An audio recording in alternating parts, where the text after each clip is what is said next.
aquí estamos ahora y mañana a saber, ¿no? Pero bien, la obligación, el trabajo que a ustedes les corresponde ahora es estudiar. Y desde el momento que tomaron la decisión de venirse a matricular a este colegio, están demostrando que son inteligentes. Un famoso no piensa en eso, en estudiar, ¿no? Son los inteligentes los que piensan en estudiar. Bien, con ese preámbulo vamos a empezar contándoles un poquito sobre la historia de ese mural. Ese mural surge por la idea del profesor Julio César Palma y su servidor. Y hubo un plan de aprovechar, porque la profesora Isa había realizado una serie de actividades económicas con los alumnos, y ella nos dijo en una ocasión que quería invertir en algo bueno para su hijo, algo que fuera de gran utilidad para el colegio. Y ahí mismo le dijimos, nosotros hagamos un mural. Pero queríamos un mural que a la vez fuera una obra maestra, pero también que reflejara algo, que diera la idea de algo, no es un dibujo por ser dibujo. Y luego decidimos que íbamos, yo no lo pensé, Julio lo pensó, a plasmar ahí los periodos de la historia de los niños. Entonces, la historia de ella tiene varios periodos. El primero es el precolombino, antes de que viniera Colón. ¿Cómo representamos eso? Con el altar Q, la esfera P, que está allá en el parque arqueológico de los Azules, y iniciamos ahí. Es haciéndolo a los primeros pobladores de Honduras, esos que crecieron y desarrollaron toda una cultura aquí en el territorio, que son las 7 etnias precolombinas. Son 9 etnias, pero hay 2 que no son precolombinas. Los marícolas y los discípulos no son precolombinos, ellos suben después, en el relativo del medio indio, pero los indios son antes. Bien, seguimos ahí. A ustedes les han enseñado que América fue descubierto por Colón. Y es una gran mentira, Colón no lo descubrió, nosotros ya estábamos descubiertos. Los primeros fundadores de América entraron allá por Norteamérica, por el estrecho de Bering. Ellos descubrieron el continente americano y conquistaron el continente americano en 22.000 años. Entraron por Alaska y terminaron allá en la Patagonia. Esos fueron los descubridores de América. Lo de Colón se le llama invasión. Fue una invasión militar de una potencia. En aquel tiempo España era una potencia poderosa como el Estados Unidos ahora. ¿Quién puede pelear contra Estados Unidos? Nadie. España era en aquel tiempo. Nuestros indígenas salieron allí con flechas, con lanzas de madera y con piedra, ¿verdad? Aquellos traían cañones, arcabuces, armas de fuego, con lanzas y espadas de metal, montados a caballo. Esos caballos que trajeron ellos eran caballos de pura sangre. Corrían todo el día con 200 kilos y no descansaban. No eran abapatos como los que traían los caballos. Y el efecto de un caballo de este tipo era que no tiene un tanque ahora. Cuando era oído ahí en la pista de la televisión, no escucharon el regimiento de caballería, ¿no? Pero no se dan en caballo, en tanques, ¿no? El caso es que llegan ellos con las 3 carabelas, que ya saben ustedes cómo se llamaban, y se inicia en el continente americano en 1500 toda la invasión europea, porque la invasión la dirigió España, pero vinieron franceses, italianos, vinieron de todos lados de Europa, ¿no? Y aquí estamos nosotros, este mosaico racial que tenemos nosotros, ¿no? Unos más abumados, otros más claritos, otros más pasmados, ¿no? Así hay de todo. Pueden ver la profesora Rosa Concepción, parece gringa más bien, ¿no? Pero allá la profesora Liliana, poco menos, ya no hay creo que la vera de y el compañero Fabricio es de allá de Rincón del Fuego. Chortipuro. Bien, entonces llegan ellos ahí y ellos son los que vienen a dominarnos y nos imponen su cultura, ¿no? Decimos, los españoles venían con la espada en la mano derecha y la cruz en la mano izquierda. Vos te vas a hacer católico y si no te vuelvo la cabeza y una variable, ¿no? Hay de eso, pero me dijeron que solo tenía que hablar 2 horas, por eso voy un poco rápido, no me voy a detener mucho. Bien, vean entonces que estamos representando ahí la invasión europea al continente americano. Después pasamos a los 300 años de colonización, que rompemos ese capítulo de la historia cuando empiezan las luchas por la independencia.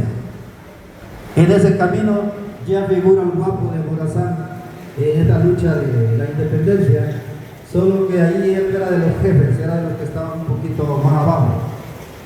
Pero la lucha de independencia se inicia en México en 1812. Algunos de ustedes han escuchado el grito de Dolores del padre Miguel Hidalgo y Costilla en México. Inicia una guerra ya que duró 11 años entre españoles y mexicanos. Y hubo un empate, no podían ganar uno de otro, se sentaron a negociar y eso se le llamó el Plan de Iguala. En el Plan de Iguala acordaron que los españoles iban a quedar aquí, pero no les iban a quitar sus bienes, y que iban a fundar un imperio, y que el emperador iba a ser Agustín de Iturbide. Y desde los estados norteamericanos, California, Arizona, Utah, Texas, la Florida, se le quedan otros por ahí, vean, eran parte de México. Estados Unidos le quitó el territorio a México. Y luego Centroamérica y las Filipinas en Asia formaban el virreinato de la Nueva España. Vean cómo llamaba, virreinato de la Nueva España. Pues quien se independizó de España fue el virreinato de la Nueva España y pasó a llamarse Imperio de México. Centroamérica entonces era parte del Imperio Mexicano. Pero ese imperio estaba dirigido por conservadores. A través de la historia del hombre, los hombres hemos estado en lo que se llama lucha dialéctrica. Anoten esa palabra dialéctrica y la buscan ahí en el Google, porque ahí les va a quedar mejor que ustedes lo investiguen. Pero yo lo digo en palabras fáciles, es la lucha de contrarios. Desde los inicios del hombre, esos dos bandos siempre estuvieron en choque. Un bando que se le llama conservadores. Los conservadores son las personas que no quieren que nada cambie. Así como estamos bien. ¿Y para qué vamos a cambiar si estamos bien? Entonces, el otro bando que le llaman progresistas. Los progresistas son los que van para adelante, los que luchan por los cambios, los que luchan por cambiar, porque si las cosas están mal, hay que cambiar. Si estamos viviendo mal, estamos mal, ¿acaso nos vamos a alegrar por estar jodidos? Hay que luchar para ustedes están luchando desaparecido, lo va a ver ahí. para superarse. Están luchando, son progresistas. Y los jóvenes son los llamados a cambiar y a moverse por el progreso. Los viejitos ya no, pero los viejitos normalmente son perros. No hacen caso. A mí nadie me manda. No soy bruto, yo dice. No es bruto, sino que ¿qué le digo? Y entonces vean, el joven es el encargado del cambio. Entonces vean, la lucha está planteada. Allá en México, el imperio mexicano lo dirigen los conservadores, los que quieren que esta región siga siendo como era cuando estaba España. Pero están los progresistas que van a decir, y entonces para qué diablos los independizamos, y para qué diablos anduvimos peleando, y para qué pusimos muertos, si no vamos a cambiar. No, esta papá hay que darle vuelta, ¿va? Entonces vean, se vuelve a plantear la lucha, pero mientras tanto en México se organiza el primer Congreso Nacional de la República Mexicana, y uno de los diputados por Centroamérica fue don José Cecilio del Valle, que ya ustedes lo han oído mencionar de muchos años atrás. José Cecilio del Valle es uno de los que va al Congreso Mexicano a gritar y a decir allá que Centroamérica quiere ser un país independiente y que no quiere pertenecer al imperio mexicano. Quiero contarles así, una chispita ahí de José Cecilio del Valle. Era rico. A la edad de 8 años heredó 6 haciendas. Me regaló una de hermana menor cuando se casó. Miren cómo era. Pero era sabio. Y al sabio se le dice a la persona que piensa bien, que razona bien. Sabio no es el que sabe todo, el que sabe todo le llama erudito. Y a él decían el sabio por eso, porque era un gran pensador. Pues, ¿saben qué hizo el emperador mexicano? Decidió comprarle su silencio y lo puso de ministro de Relaciones Exteriores. La historia registra que el primer canciller de México fue José Cecilio del Valle Herrera, así se llama. Dice que era tan inteligente que no se casó. No aceptó estar. Pero como él era ilustrado y era rico, ¿me entiendes? Obviamente tenía 2 mujeres ahí, pero no se comprometía con una sola, ¿no? Entonces, no me debo a una, no me debo a todas. Eso pensaba él porque era sabio, ¿no? Bueno, el caso es que lo meten preso, porque aunque era ministro, él seguía siendo centroamericano allá. Y después mandaron al general Filisola con 600 soldados a Centroamérica para someter a los centroamericanos que no aceptaban depender de México. Y aquí en Independencia se había jurado.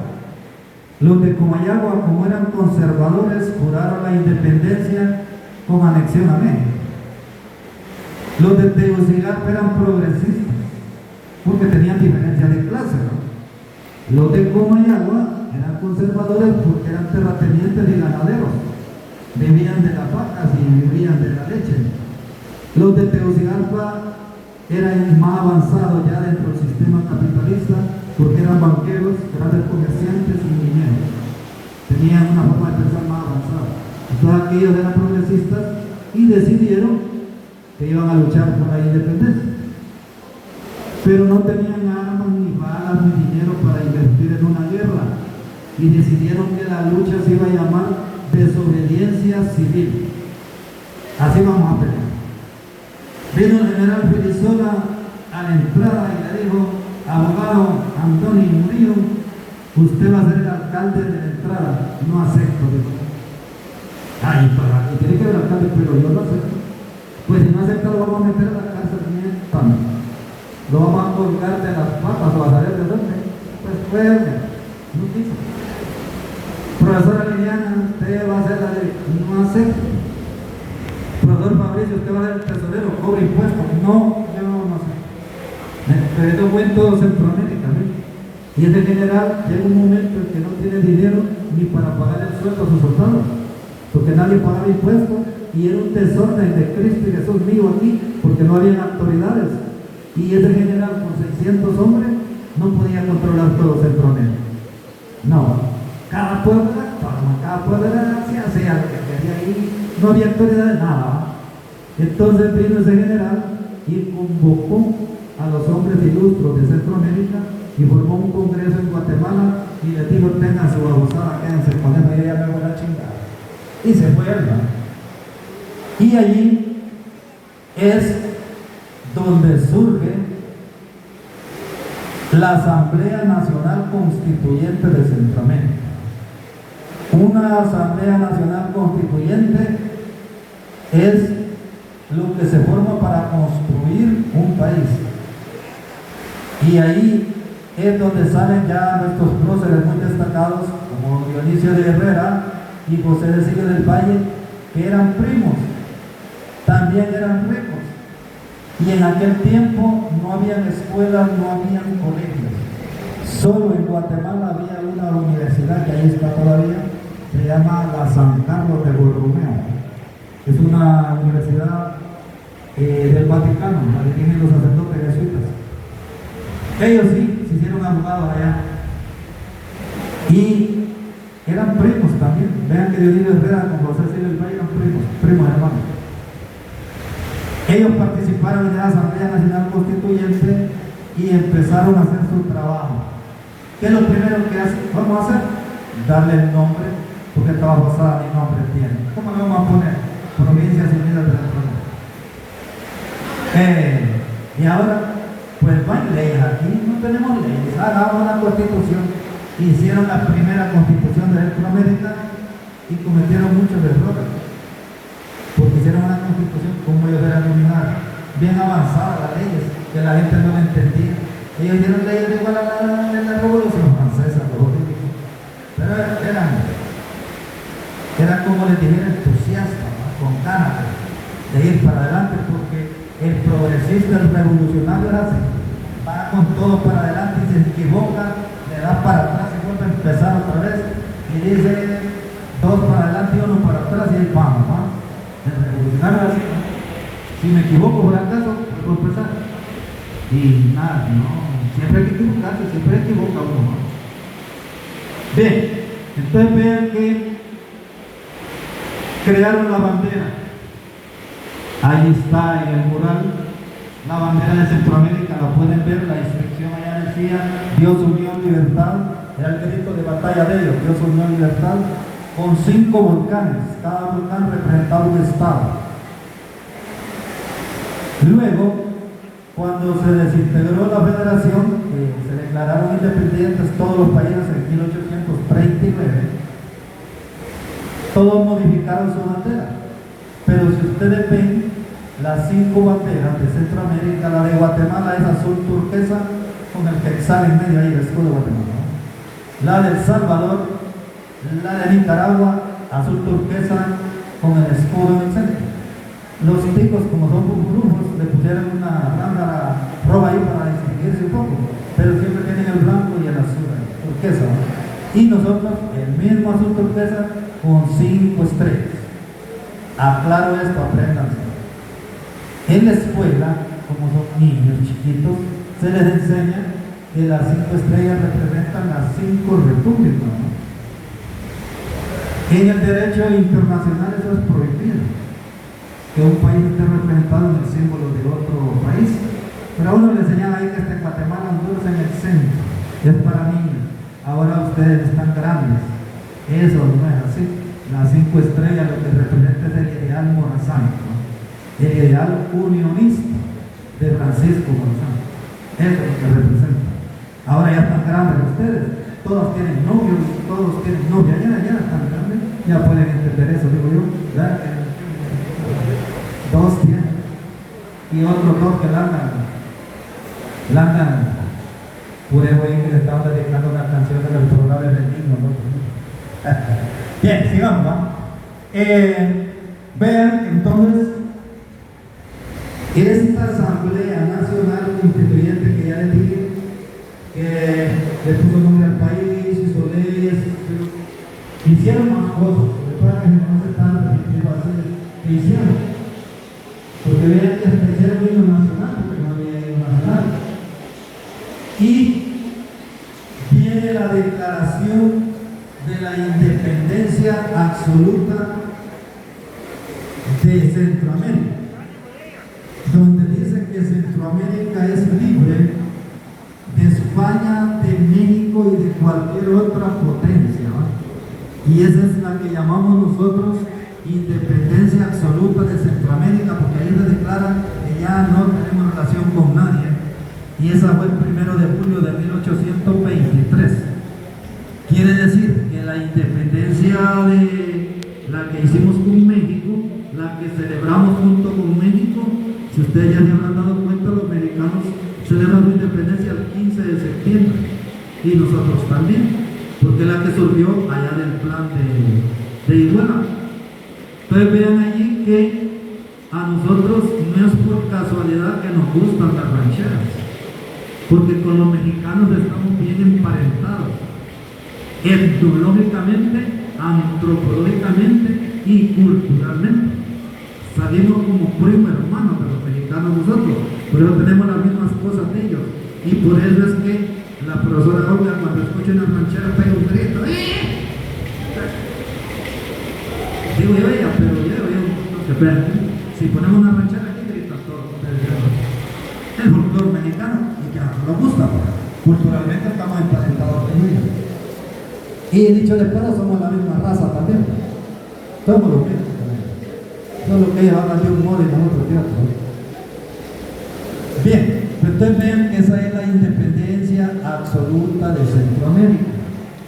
Pero en ese trajín del pleito de los conservadores con los progresistas, cuando lograron el poder los conservadores, nos pusieron a celebrar la del 15 de septiembre.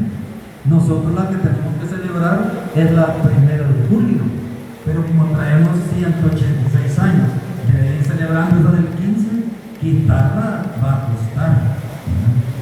Tendría que ser una Asamblea Nacional Constituyente quien la quite, porque los hondureños son muy especiales. Mira el himno nacional. Hoy en la mañana los pusieron a los alumnos a cantar las 7 estrofas, todos se desmayaron como 5 niños. Las 7 estrofas echaron a hacer coro. O sea, ya no tenían aire para cantar los himnos. Muy largo era el nacional. Pero para cambiarlo, solo la Asamblea Nacional Constituyente puede hacer.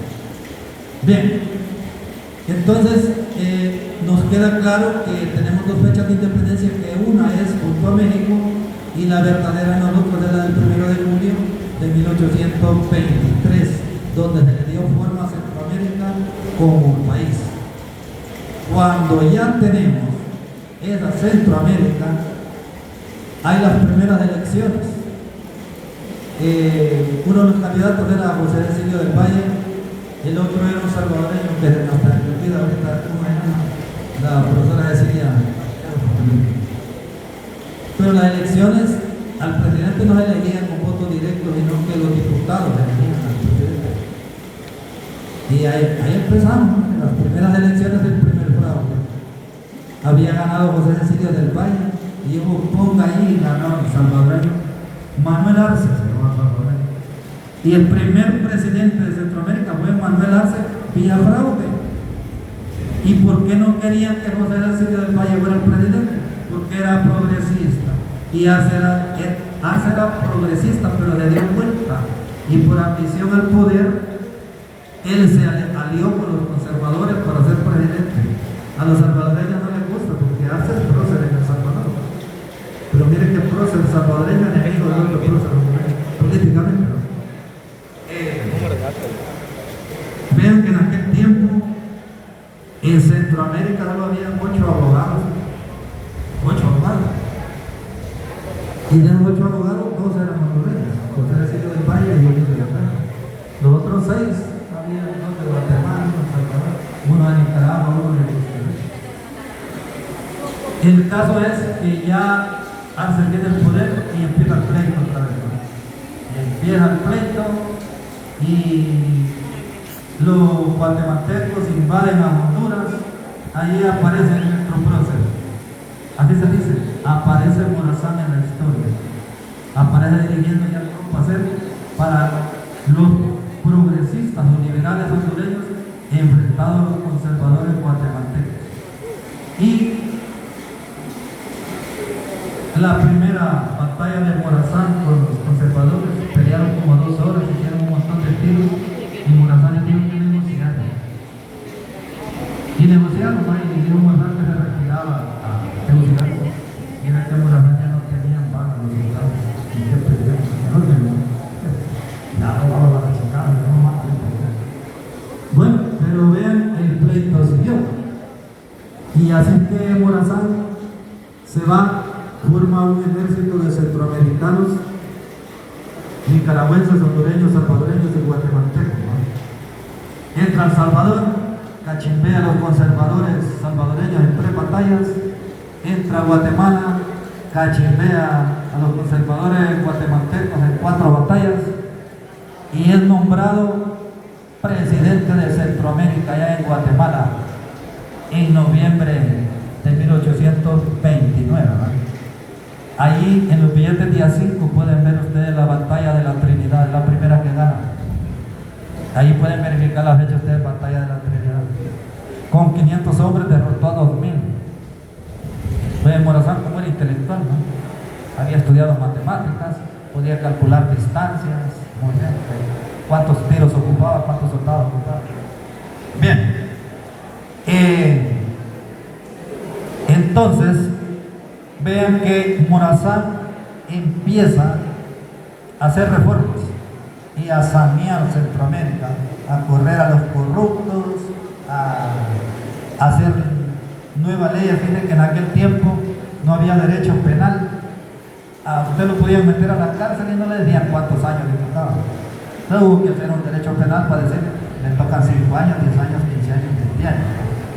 No había código del comercio.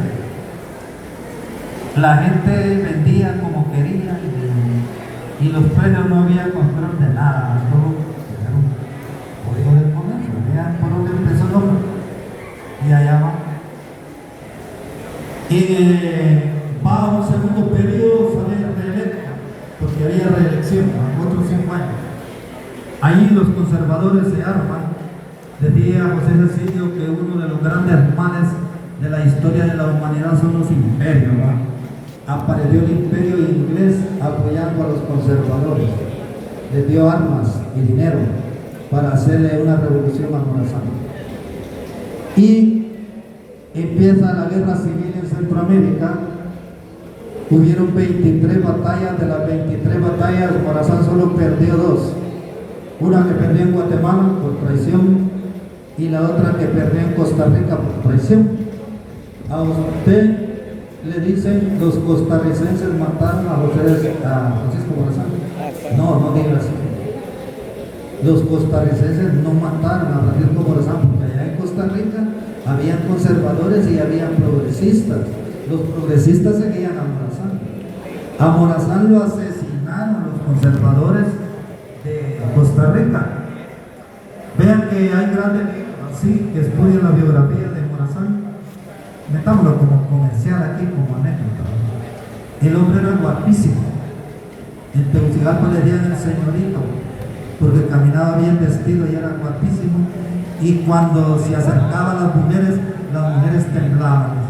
¿Será cierto eso? Que las mujeres tiemblan con la hacía temblar, era guapísimo. Y en el fusilamiento de él, los biógrafos que estudian a él dicen que hasta me dio eso. El coronel que ordenó el fusilamiento de Morazán se fue por allá a pelear, pero la esposa de él era morazanista y iba al palacio de gobierno todas las noches a platicar con el general, y después tuvo una hija que era bien parecida al general. Y entonces cuando lo capturaron, miren que hay que hacerle un juicio. ¿Cuál juicio? ¿Hay que fusilar? No me quedé muy mal, fusilenlo. Estaba encelado el maestro. Entonces vean, pero eso, cuando nosotros bajamos a Morazán del pedestal de héroe y lo ponemos aquí como un humano, carne y hueso, con virtudes y defectos como cualquiera de nosotros. Pues vean que él anduvo 10 años en guerra en Centroamérica. No es fácil. Nosotros solo hablamos de Morazán, pero vean que Morazán no podía ganar batallas él solo. Eran miles y miles de centroamericanos que lo seguían. Cuando pasó por El Salvador, iba en un barco que se llamaba el Coquimbo, y el capitán le dijo a Morazán que el barco ya no podía con tanta gente. Y los salvadoreños se tiraban nadando al mar, que se querían subir al barco para ir a pelear con Morazán a Costa Rica. Dios era líder, ¿no? Ese era líder, porque la gente lo seguía, pero para pelear. Ahora seguimos líderes, pero para estar gritando, viva yo, viva aquel, vivamos todos, ¿no? Bien, entonces ya sabemos, nosotros fusilan a Morazán y termina la revolución morazana. ¿Y saben quién fue el enemigo más grande de Morazán? la ignorancia, porque en aquel tiempo no habían escuelas, no habían colegios. Por eso él dejó una frase inmortal ahí que dijo: la sencilla educación de los pueblos es el alma de la patria, ¿no? Porque en aquel tiempo solo con leer y escribir ya era bastante. El que sabía leer y escribir ya era luminaria, es como que fuera abogado. Y entonces él empezó a fundar las primeras escuelas cuando fue presidente de Centroamérica. Él fue el que empezó con eso. Bien, también que para hablar de Morazán tenemos que hablar toda la noche, y aquí la intención era describir el mural, que luego ya tenemos el escudo, el mapa, la brazabola, Viviana, la flor nacional, aquí está el venado, allá está la Aramacao, la guacamaya, y allá el profesor Julio dibujó un mapa de Guinea con un tallo de chaco ahí, a un mínimo, ¿verdad? Y ustedes dirán, ¿qué significa eso? Pues es el periodo de 1932, que se le conoce como el periodo bananero. Y en Honduras, cuando vienen las grandes compañías norteamericanas con las bananeras y que manejaban la política hondureña, ¿no? Ellos eran que manejaban la política. Vean que en el tiempo el dictador Carías no iba a pedir pisto prestado a Estados Unidos, las bananeras le prestaban el pisto que compraban. Ellos mandaban. Y bueno, tenemos que saber nosotros que después del asesinato de Morazán, Centroamérica cayó en lo que se le conoce como la época oscura. Hubo un caos, hubo un desorden, hubo violencia en los pleitos, otra vez guerras entre progresistas, y por eso nos retrasamos en el desarrollo. Ahora somos 5 países chiquitos y pobres, débiles económicamente, los 5 países centroamericanos. Vean que Simón Bolívar, el libertador de Sudamérica, dijo: Centroamérica está llamada a ser la capital del mundo por su ubicación geográfica. Tenemos un canal en Panamá, se puede hacer otro en Nicaragua, y se pueden hacer 3 más, el que está proponiendo este gobierno, el canal interoceánico con trenes rápidos, ¿no? Porque vean que se le llama Centroamérica ítmica. Hoy en la mañana les contaba que usted se va a Puerto Cortés y se baña en la playa de la Coca-Cola, y se monta su carro y se va, almuerza en Comayagua, agarra allá por el canal seco, y a las 3 de la tarde está en San Lorenzo bañándose en el océano Pacífico. Usted puede bañar en la mañana en el océano Atlántico y en la tarde en el océano Pacífico, para darle la idea de lo pequeños que somos nosotros. Por eso se dice ítmica, se llama Centroamérica ítmica, una. Y de la que estamos hablando se llama Centroamérica histórica, ¿no? De los 5 países que nacimos. Esos 5 países somos tan débiles que ahora formamos parte de los 19 países más pobres del mundo. ¿Ven? Nosotros, ahí estamos los 5 centroamericanos. Y por eso es que se dice que para sacar a Honduras del atraso se ocupan 60 años. Ningún gobierno en 4 años va a sacar este país del atraso. Ahora el reto lo tienen ustedes allí, porque no sabemos frente a quién estoy yo ahorita. Podría haber un presidente allí, diputados, un presidente del Congreso, un alcalde, un gobernador, ministro.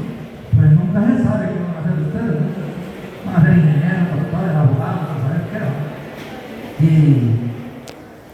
Y como jóvenes, allá en su testamento, Morazán y nadie se encarga a los jóvenes. Dijo que la juventud era la llamada a seguir en la lucha. No le digo, ustedes los viejitos se encargan de eso, no, pero los viejitos. No, a los jóvenes. Vean que ser jóvenes entonces es un compromiso. Bien, entonces, dábamos la idea del significado del mural. Falta otra etapa en esta pared de aquí, pero hemos tenido un grave conflicto con la ventana, ¿no? Hay que quitar la ventana para seguir con el mural, porque hicieron esa ventana ahí para que el orientador viera alumnos aquí y que el consejero estuviera viendo para acá, como que eran policías, ¿no? Bueno, pero seguro que ustedes pueden corregir ahí en la pintada. Edito ya dio un voto. Estoy de acuerdo con eso, ¿no?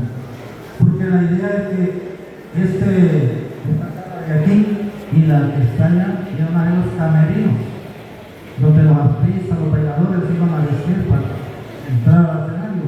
Pero la pobreza, ¿no? Si ocupábamos oficinas, se le cambió el sentido ahí para orientación y conseguir allá las oficinas de excelencia. Donde van a ser camerinos.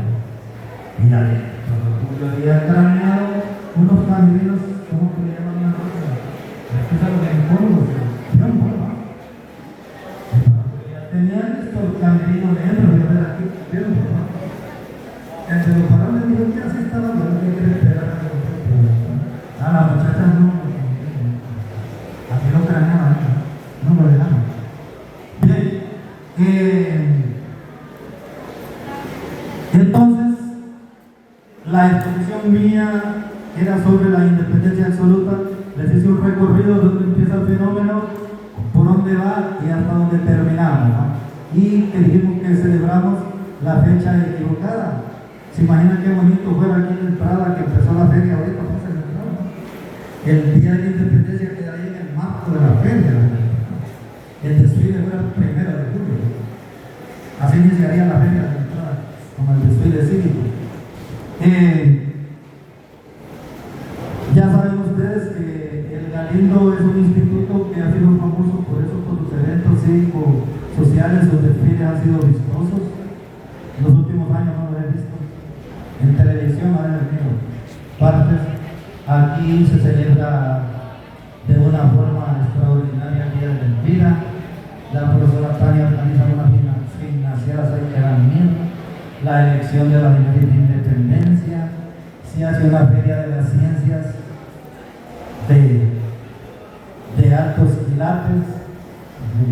Como ya no trabajo de profesor, siempre soy profesor porque tengo un título ahí. Pero antes me invitaban a mí de jurado calificador en otra feria de la ciencia, ¿no? Hasta el algo iba a dar allá en Santa Rosa, que se supone que es el colegio cine de Colombia, ¿no? Y aquellas mujeres para hacer murales son gallos, ¿no? Para cosas de decoración, los de Álvaro son campeones. Pero por ética yo nunca decía nada. Nada. Son mejores las que organizan la profesora Elisa allá en Galicia. Y me imagino que muchos de ustedes han participado y llega bastante gente a eso. Es decir, que el Galindo ha tenido eso. Y lo tiene, y espero que lo siga teniendo. Bien, terminaríamos ahí con eso. Y el momento donde estamos, la lucha sigue planteada. Conservadores frente a progresistas. Seguimos en el pleito. Pero ahí vamos, ¿va? Y esa es la lucha dialéctica. Y eso es lo que genera progreso cuando dos contrarios pelean. Yo digo que sí, yo digo que no. Entonces tomamos la opción de en medio. Y cuando tomamos la opción de medio, estamos desarrollando. Pierdo la cuenta ahorita, Honduras estuvo dirigida desde su independencia en 1840. El Estado de Honduras se convierte en República de Honduras. Y empiezan ese gobierno el Partido Liberal y el Partido Nacional. Dos botellas de agua con distinta etiqueta. Uno con etiqueta roja, el otro con etiqueta azul. La misma cosa, para engañarnos. Y ahí nos mantuvieron en grandes pleitos, pero eran la misma cosa. Ahora por suerte estamos cambiando, ¿no? Estamos caminando diferente. Ya entramos en la lucha dialéctica. Y por eso estoy alegre yo porque me voy a morir ya viendo eso, ¿no? Estoy contento. Hoy sí, se armó. Bien, entonces, muchas gracias por escucharme. Han estado bien portaditos. Solo vi una muchacha que estaba platicando allá que esté enamorada ella, pues le entiendo yo. El amor hace cosas. Y por allá miré otros dos muchachos también que estaban ocupados, pero bueno, la cosa es así, dice el profesor, pues de un cristiano, ¿no? La parábola del buen sembrador, sí, a la semilla, ¿no? Mira, que caen las cizañas y ahoga, dice, ¿no? Así es. Yo no soy cristiano, ¿no? Y que cae en la piedra se seca, ¿no? Y la semilla que cae en tierra fértil germina, produce y se reproduce. Tengo ganas de seguir hablando, pero la profesora Cecilia ya me guiñó luego que me calle, porque de que hay una muchacha que descansaron de ensayar allá y que vienen a bailar. Buenas noches, ha sido un placer estar con ustedes y espero